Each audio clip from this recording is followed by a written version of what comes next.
Perjuangan para penyihir melawan sang Raja Kutukan masih belum habis. Masih telah dilemahkan, Sukuna kembali berhasil lolos dari situasi genting dan kembali memakan korban. Jadi sebelumnya, Sukuna disebut telah melemah setelah bertarung dengan Gojo. Meski telah terbangkit secara penuh, otak Sukuna belum benar-benar pulih. Karena itulah, bukan hanya nggak bisa memakai perluasan domain, output teknik pembaliknya juga telah melemah. Bahkan berkat pukulan penarget jiwa milik Yuji, output energi kutukan Sukuna juga ikut melemah. Alhasil, serangan teknik-tekniknya jadi kurang mematikan. Hanya aja, di situasi krisis ini, Sukuna berhasil membalik keadaan berkat Megumi yang menolak mengambil alih tubuhnya lagi. Dan hasilnya, di chapter kemarin, sang Raja Kutukan sanggup melepas dismantle pembelah dunia ke Yuta, Rika, dan Yuji. Meski di saat yang sama, Maki juga datang dan menusuknya. Nah, di chapter terbaru Jujutsu Kaisen minggu ini, kita pun bakal tahu gimana nasib Yuji, Yuta, dan Rika. Kita juga bakal ngelihat gimana Maki yang jadi garda terdepan berikutnya berjuang melawan Sukuna. Kita bakal tahu kenapa Maki nggak datang lebih cepat dan seperti apa rencana penyihir berikutnya dalam mengalahkan Sukuna. Oke, tanpa basa-basi lagi, langsung aja kita bahas chapter 252. Chapter dibuka dengan flashback situasi di luar domain Yuta. Di sanalah, Kusakabe dan Ino sedang berdiskusi soal rencana penyergapan Sukuna. Jadi di saat Yuta menjebak Sukuna ke dalam domain, dia juga menggerakkan domainnya ke tempat para penyihir udah menunggu. Dengan begitu, kalau rencana Jacob's Ladder gagal, Yuta bisa langsung mengirim sinyal agar Maki mengirim serangan kejutan ke Sukuna. Dan sinyalnya adalah pecahnya domain Yuta. Yap, jadi di situ, Yuta ternyata sengaja memecahkan domainnya. Nah, saat Yuji dan Yuta tengah bertarung, Ino sempat menyarankan Kusakabe buat mengikutkan penyihir lain ke dalam domain. Dengan begitu, Sukuna bisa dibuat lebih terpojok, sembari Yuji dan Yuta mengeksekusi rencana mereka. Apalagi di rencana awal, mereka berniat mengirim Choso ke dalam juga. Tapi Kusakabe bilang kalau situasinya udah terlambat. Selain Choso yang mungkin udah nggak di kondisi siap bertarung, Sukuna juga malah akan lebih waspada kalau ada penyihir lain masuk ke dalam domain di tengah pertarungan. Sukuna bakal tahu kalau penyihir lain seperti Maki mungkin bakal melakukan serangan kejutan. Karena itulah, membiarkan Yuji dan Yuta yang dari awal ada di dalam domain bertarung adalah pilihan paling tepat. Dengan begitulah, Sukuna hanya akan terfokus ke mereka berdua. Dan serangan Maki yang akan dikirim nanti bisa lebih mengejutkan Sukuna. Disinilah, kita pun melihat Maki yang tengah bersiap masuk ke dalam domain. Dan gak lama kemudian, domain Yuta pun akhirnya hancur. Sebuah situasi yang mungkin dianggap menguntungkan buat Sukuna. Tapi sebenarnya udah diantisipasi oleh para penyihir. Di saat Sukuna dalam euforia karena yakin telah menang, di saat itu juga dia dalam kondisi lengah. Alhasil, serangan kejutan Maki berhasil mengenainya.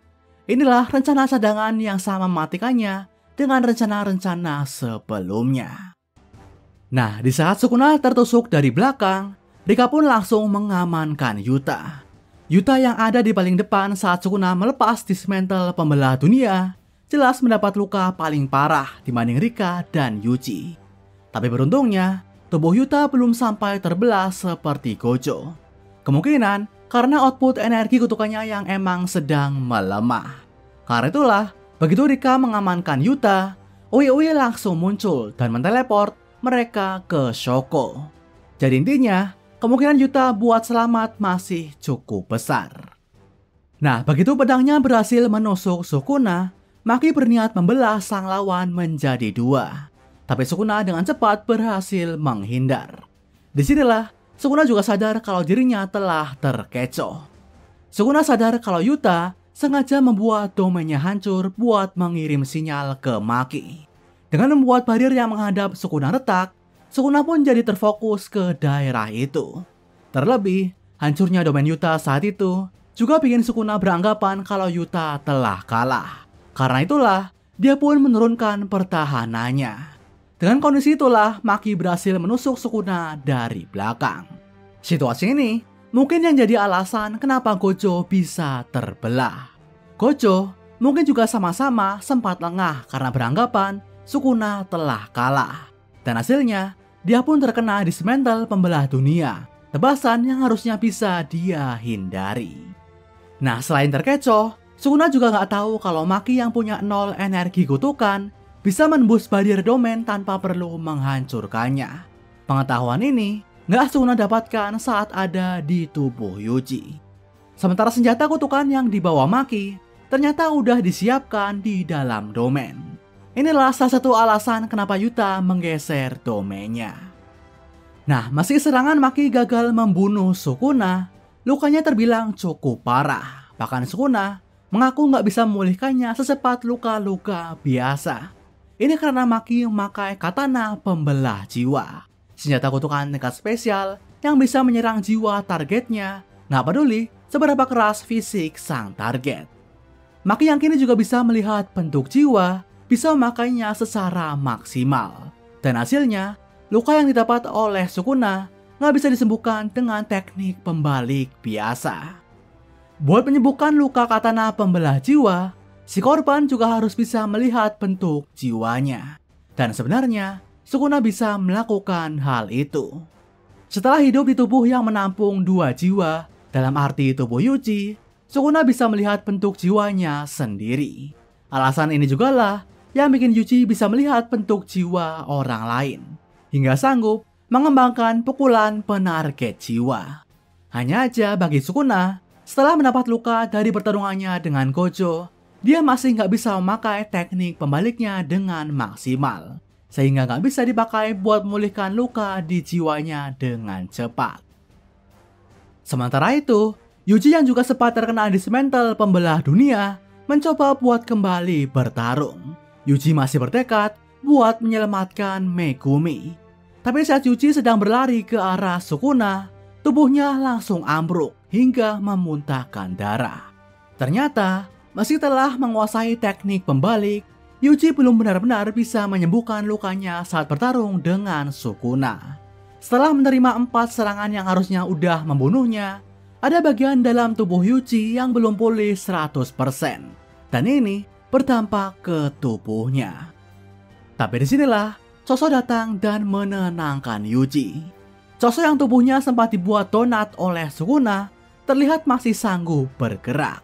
Dan besar kemungkinan ini berkat teknik manipulasi darahnya. Choso pun bilang ke Yuji buat mensirkulasikan aliran darahnya ke tiap-tiap bagian tubuhnya layaknya akar. Yuji harus bisa membayangkan gimana pembuluh darahnya menyelimuti dan membentuk tubuhnya. Mungkin beginilah cara pengguna teknik manipulasi darah menyembuhkan tubuh mereka. Di tempat lain, Maki dan Sukuna lanjut beradu serangan. Maki terus mencoba mengayunkan katananya ke Sukuna. Tapi dengan kecepatan refleksnya, Sukuna masih sanggup menghindar. Dia bahkan sempat mencoba merebut katana Maki dari tangannya. Tapi di sini, kita bisa melihat gimana kekuatan fisik Maki lebih kuat dari Sukuna. Begitu Sukuna mencoba merebut katananya, Maki mengayunkan katana tersebut sembari memutar tubuhnya. Dan hasilnya, Sukuna pun dibuat terlempar. Tapi disinilah Sukuna memulai serangan balik. Begitu dia mendarat di suatu gedung, dia langsung menghancurkan sebagian gedung itu dengan tekniknya. Puing-puing itu pun berhamburan ke arah Maki yang sedang mendekat ke Sukuna. Dan di saat pandangan dan pendengaran Maki terganggu dengan runtuhan puing-puing itu, Sukuna pun melepas tebasannya. Dengan mantra yang hampir nggak terdengar oleh Maki, Sukuna melepas dismantle pembelah dunia. Kita bisa melihat sebuah tebasan raksasa meluncur ke arah Maki. Maki sendiri langsung bereaksi begitu mendengar mantra terakhir Sukuna, yaitu Twin Meteor. Tapi dengan waktu yang sangat singkat itu, dia berhasil menghindari tebasan mematikan tersebut. Disinilah Sukuna menyadari kalau Maki bisa melihat tekniknya lebih jelas dari para penyihir lain. Karena itulah, nggak heran kalau dia bisa menghindarinya dengan begitu cepat. Sukuna bahkan bilang kalau bertarung melawan Maki saat ini, mirip dengan saat ia melawan Mahoraga di Shibuya. Ini membuktikan betapa mengerikannya kekuatan fisik Maki saat ini. Sementara itu, Maki juga sadar kalau kondisi Sukuna saat ini nggak menguntungkan. Dia tahu kalau Sukuna memaksa jantungnya buat berdenyut dengan memakai energi kutukan, sembari terus memulihkannya dengan teknik pembalik. Cara inilah yang dipakai Sukuna buat tetap hidup meski tanpa jantung saat melawan Megumi di arc awal dulu. Maki pun lalu menyindir kondisi Sukuna ini. Dia bertanya, apa Sukuna akan terus bertarung dengannya sembari memompa jantungnya secara manual. Tapi Sukuna sesumbar kalau dia bisa melakukan hal itu tanpa perlu meneteskan keringat. Disinilah adegan pun beralih ke Hakari dan Uraume. Dari jauh, Hakari bilang kalau keberadaan Sukuna benar-benar bisa dia rasakan dengan jelas.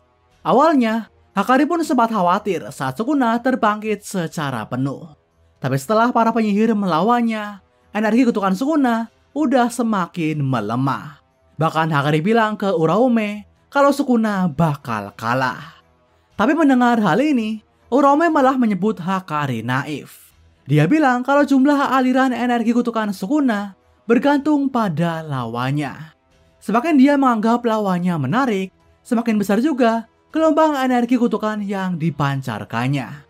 Artinya, kalau saat ini energi kutukan Sukuna terasa rendah, ini karena dia nggak menganggap lawannya menarik. Uraume pun menyebut kalau para penyihir harusnya malu karena sejauh ini belum ada perlawanan seberat Gojo Satoru. Karena sesungguhnya selama ini, meski dengan luka setelah berduel dengan Gojo, Sukuna belum memakai seluruh kekuatannya. Disinilah kita pun melihat bayangan hitam Sukuna dengan keempat matanya yang bersinar.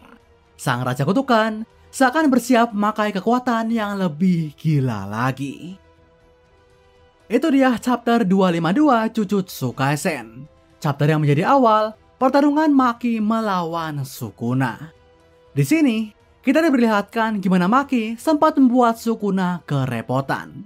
Dengan senjata warisan Mai, Maki berhasil melukai jiwa Sukuna, persisnya di bagian jantung. Karena itulah, Sukuna dipaksa memakai teknik pembalik khusus sembari memompa jantungnya dengan energi kutukan.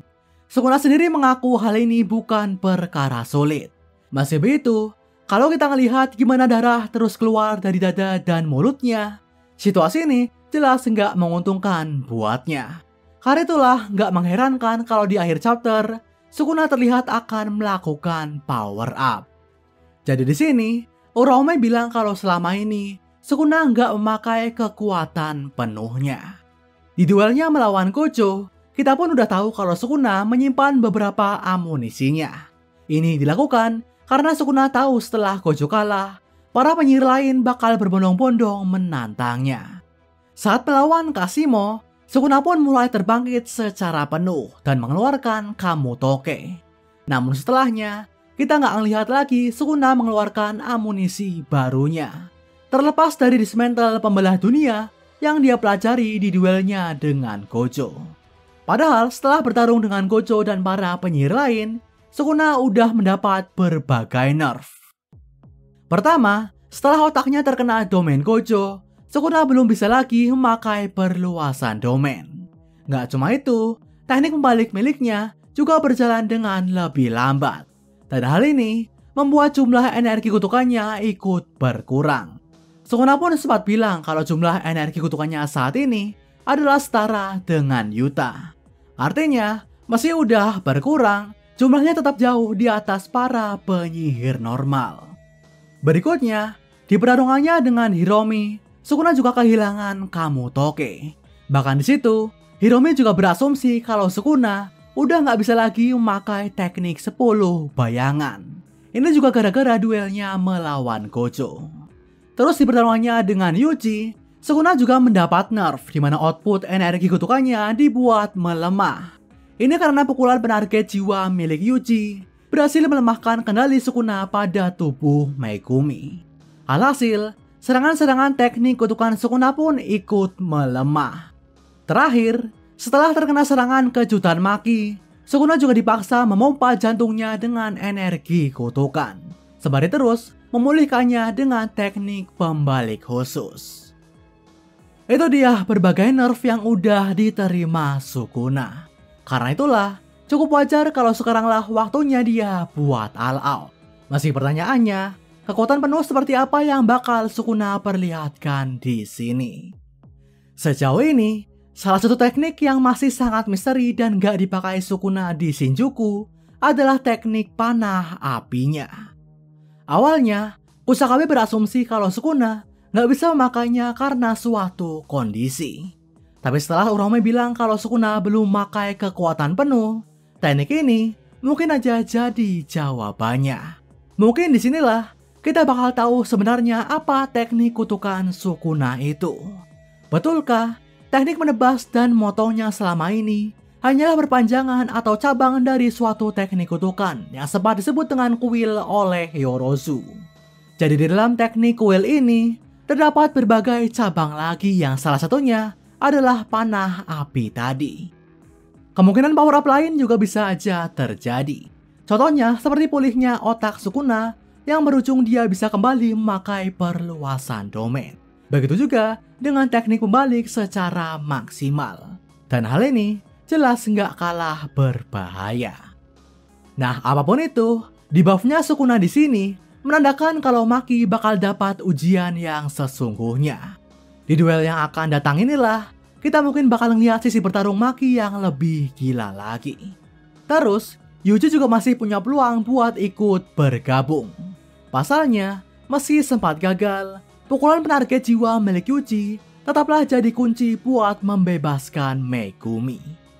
Pujian juga mesti kita berikan ke Uwi. Di sini, kita kembali diperlihatkan betapa praktis dan bantunya teknik kutukan teleportasinya dalam mengamankan para penyihir.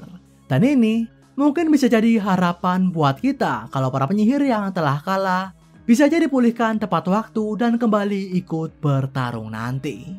Tapi sekali lagi, itu cuma kemungkinan. Oke, segini aja video pembahasan Jujutsu Kaisen dari Reko Manga kali ini. Nantikan bahasan manga lainnya dari channel ini. Akhir kata, sampai jumpa.